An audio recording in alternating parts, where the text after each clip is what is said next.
কথা এই জন্য বলছি মা, যদি একজন মা কৃষ্ণ ভক্ত হয়, লক্ষ্য করুন, মা কৃষ্ণ ভক্ত হলে, একজন স্ত্রী কৃষ্ণ ভক্ত হলে স্বামী যত বড় অভক্ত হোক না কেন কিন্তু ভক্তে পরিণত হয়ে যায়, যায় না? আপনারা কিন্তু সবচেয়ে আছে জগতে।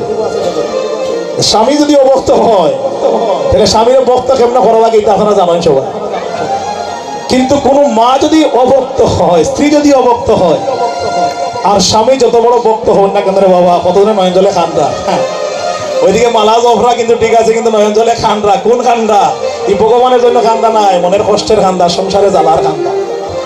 অনেক জায়গায় এই প্রমাণ আমরা পাই, অনেক জায়গায় আমরা কীর্তনে যাই বাবা, অনেকে আই আমরা মনের কথা কই, বলে দাদা বলে কি, বলে আমি তো হরির নামে যাই, কৃষ্ণ কথা শুনি, আমার মন চায় যেন একদিন আমি সংসার ত্যাগ করি, কিন্তু আমার সংসারে ঘরের জ্বালা।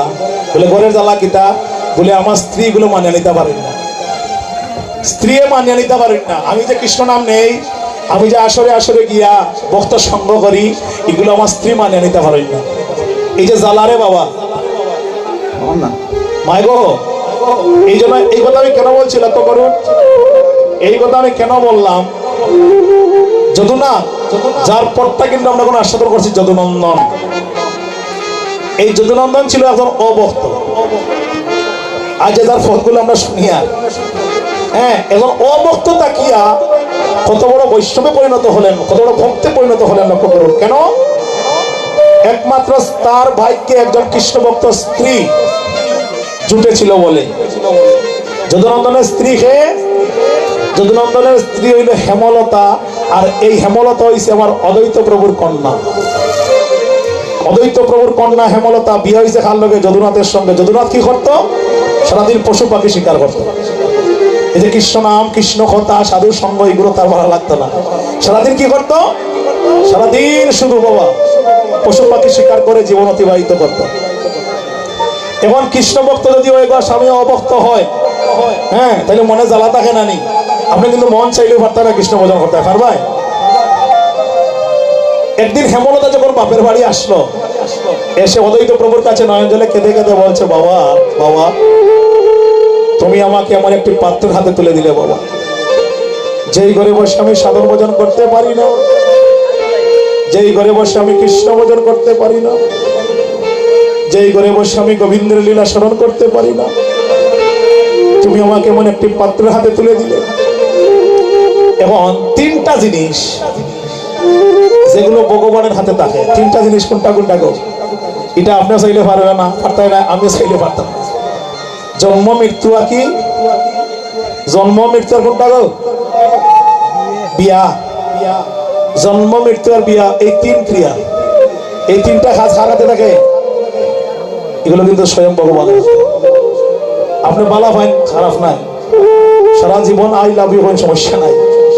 যার সঙ্গে যার ভগবানে মারিয়া রাখছে, আপনার ওই জায়গায় ওই দেখুন না, মাঘ ফাল্গুন আইলে ঘুরতে ঘুরতে ঘুরতে ঘুরতে 4 বছর আগের যেটা আলাপ আছিল ওখানে গিয়ে আসুন গিয়া সারা দেশ ঘুরিয়া ঘুরতে ঘুরতে ঘুরতে ঘুরতে বাংলাদেশের বাকি থাকে না, থাকতে থাকতে থাকতে 4 বছর পরে দেখা যায় ওই জায়গায়। হ্যাঁ, মানে ওই জায়গায় তোমার ভগবানে মারিয়া রাখছে, যতই গুরু খাওয়াইতো নাই। যার সঙ্গে যার ভগবানের লিখে রেখেছে বিধির বিধান। অদ্বৈত প্রভু বলছে, মারে বিধির বিধান না যায় কন্নন, বিধির নিকট না যায় কন্নন, তোমার খবরে যার লেখা আছে তাই হইছে। মনে কষ্ট নিয়ে লাভ নাই, মনে দুঃখ নিয়ে লাভ নাই রে মা। তুমি এক কাজ করো। বলে কি বাবা? বলে শুধু লোক দেখানো ভজন করে কোনো লাভ নাই। লোক দেখানো ভজন, লোক দেখানো ভজন কি? মানে কপালে তিলকের তিলেক দিয়ে, কণ্ঠে তুলসীর মালা দিয়ে আর সারাদিন মালা জপ করে কোনো লাভ নাই। মাকালো ফললাল দেখিতে সুন্দর বল ভাঙ্গিলে দেহে পেলাইয়া। যেমন করে মাঘাল ফল দেখবা কত সুন্দর লাল টকটক করে, কিন্তু মাঘাল ফল কোনো কাজে লাগে? মাঘাল ফল জগতে কোনো কাজে লাগে না, ভাঙ্গিলে দেহে পেলাই। মাঘাল ফলের ভিতরে হলো খালা, এই ফল কোনো কাজে লাগে না। দেখলে কত সুন্দর মনে হয় যেন খাই ফেলাই, কিন্তু বাবা ভাঙ্গিলে ওই ফল কি তাহলে ফেলাই দেয়, আর ওই ফল আর গ্রহণ কেউ করে না জগতে। তো মাঘাল ফলের মতো সুন্দর দেহের অধিকারী জগতে হইয়া লাভ নাই। যদি আমার দেহে প্রেম না থাকে, যদি ভক্তি না থাকে, যদি অনুরাগ না থাকে, হরিব বলছে মাহা তুমি লোক দেখানো ভজন করে কোনো লাভ নাই। তুমি অন্তরে মানে মনে মনে গোবিন্দকে স্মরণ করবে, তুমি অন্তরে অন্তরে মনে মনে গোবিন্দের লীলা স্মরণ করবে, দেখবে একদিন তোমার ডাকে গোবিন্দ সাড়া দিয়েছে। স্মরণ, ভগবানের লীলা মানে কি? এটা যে স্মরণ করা। ভগবান বৃন্দাবনে যে লীলা করছেন, ওই লীলারে আজকে আমরা সোনাপুর গ্রামে বসে সবাই স্মরণ করছি। কি করতেছি? সবাই ভগবানের লীলাকে আমরা স্মরণ করতেছি। লীলা হয়েছে স্মরণের বিষয়। ফদের মাধ্যমে, ফদকর্তার ফদের মাধ্যমে ওই যে 5,500 বছর আগে ভগবান লীলা করছে বৃন্দাবনে, ওই লীলাগুলোকে আমরা স্মরণ করতেছি আজকে সোনাপুর গ্রামে বসে। বাবার কথায় হেমলতা কি করলো? মা হেমলতা আজকে গোপাল গোষ্ঠে যাবে, এক বাটি দুগ্ধ হাতে নিয়ে পুকুর পাড়ে দাঁড়াইয়া গোপালকে মনে মনে মনে মনে দুধ নিবেদন করছে। কেমন করে গোপাল থেকে এবার বলছে হেমলতা দুধের বাটি হাতে নিয়ে পুকুর পাড়ে দাঁড়িয়ে বলছে, হে গোপাল, তুমি তো আজকে গোষ্ঠে যাচ্ছ গোপাল, তোমার মা নন্দরানী তোমায় কেমন করে সেবা দিয়েছে আমি জানি না, তোমার মা নন্দরানী কে খাওয়াইছে আমি জানি না। হে গোপাল, তুমি সারা দিনের জন্য আজকে তুমি গোষ্ঠে যাবে, আমি তোমার জন্য এক বাটি দুগ্ধ হাতে নিয়ে আমি দাঁড়িয়ে আছি গোপাল, তুমি পান করে যাও। এরকম মনে মনে স্মরণে স্মরণে আমার গোবিন্দকে স্মরণ করছি, গোপালকে স্মরণ করছি, দুধ নিবেদন করছি। এমন সময় যদুনন্দন শিকার করে এসেছে ঘরে। ঘরে এসে দেখে হেমলতা করে নাই গো। হেমলতা তো পুকুর পাড়ে দাঁড়াইয়া এক বাটি দুগ্ধ হাতে নিয়ে গোপালের দুধ নিবেদন করতেছে। কিন্তু দেখলো ঘরে আসিয়া ঘরে নাই, অগর যায় অগর যায় অগর যায়, কোনো করে কিন্তু হেমলতা নাই। যখন ছোটাছুটি করে হেমলতাকে পেল না, হঠাৎ তাকিয়ে দেখলো হেমলতা পুকুর পাড়ে দাঁড়িয়ে যেন কি করছে। এবার যদুনন্দন গিয়ে এখানে উপনীত হয়েছে, উপনীত হয়ে বলছে হেমলতা, ডাকছে হেমলতা, কিন্তু হেমলতা কোনো কথা শুনছে না। কেন? হেমলতার মন প্রাণ সবকিছু আমার গোবিন্দের লীলায় ডুবে আছে, আমার গোবিন্দের গোষ্ঠ লীলায় সবকিছু ডুবে আছে মা, কিন্তু কোনো কথা শুনছে না হেমলতা। যখন কোনো কথা শুনছে না, যদুনন্দন কি করলো? যখন হেমলতাকে ধাক্কা মেরেছে, যখন ধাক্কা মারলো, হেমলতার দুধের বাটি পুকুরের জলে পড়ে গেল। যখন পুকুরের জলে পড়ে গেল, সম্পূর্ণ পুকুরের জল দুধ হয়ে গেল। হরি বল। কি হলো বাবা? এক বাটি দুধ পুকুরের জলে পড়ে পুকুরে যত জল ছিল সম্পূর্ণ জল এবার দুগ্ধময় হয়ে গেল। যদুনন্দন বলছে হেমলতা, তা কেমন করে হলো?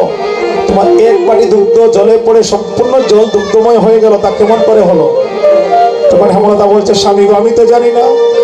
যদি এই প্রশ্নের উত্তর জানতে হয় তুমি আমার পিতার কাছে যাও, মানে অদ্বৈত প্রভুর কাছে যাও, তুমি সেখানে গেলে সেই প্রশ্নের উত্তর জানতে পারবে। যদুনাথ ধীরে ধীরে চলে গেল অদ্বৈত প্রভুর কাছে। যখন অদ্বৈত প্রভুর কাছে গিয়ে বলছে, বাবা আজকে আমি এমন একটি রূপ দেখলাম, আমি এমন একটি দৃশ্য দেখলাম বাবা, হেমলতার হাতের এক বাটি দুগ্ধ পুকুরের জলে পড়ে সম্পূর্ণ জল এবার দুগ্ধময় হয়ে গেল। হরিব ধরা দে, তা কেমন করে হলো বাবা, আমাকে খুলে বলো। তখন অদ্বৈত প্রভু বলছে, বাবা রে, আমার কন্যা হয়েছে একজন কৃষ্ণ ভক্ত, আমার হেমলতা হয়েছে কৃষ্ণ ভক্ত, আর তুমি হয়েছ অভক্ত। তোমার কাছে আমার কন্যাকে তুলে দিয়েছি বলে আমার মেয়ের মনে কত দুঃখ, আমার মেয়ের মনে কত কষ্ট। তোমার ঘরে গিয়ে আমার মেয়ে সাধন ভোজন করতে পারে না, তোমার ঘরে গিয়ে আমার মেয়ে কৃষ্ণ ভোজন করতে পারে না, তোমার ঘরে গিয়ে আমার মেয়ে গোবিন্দের লীলা স্মরণ করতে পারে না। যেদিন আমার কাছে নয়নে জলে কেঁদে কেঁদে বলেছিল, সেদিন আমি বলেছিলাম, মা তুমি যদি মনে মনে স্মরণে স্মরণে আমার গোবিন্দকে ডাকতে পারো, দেখবে তোমার ডাকে একদিন গোবিন্দ দেখা দিবে, তোমার ডাকে একদিন গোবিন্দ সাড়া দিবে।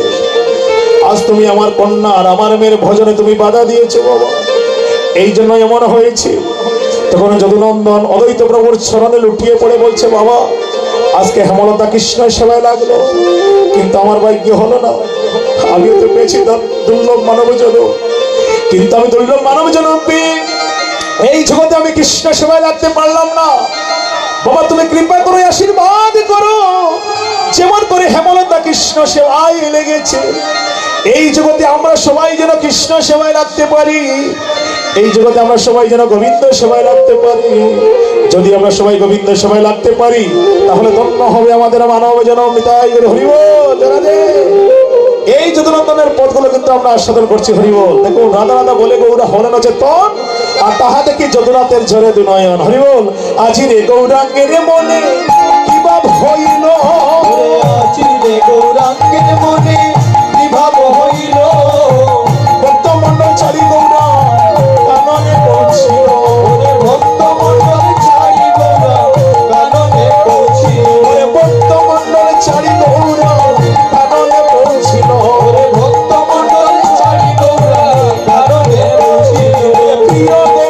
দাসের শোনে প্রভু চলি যা। ওরে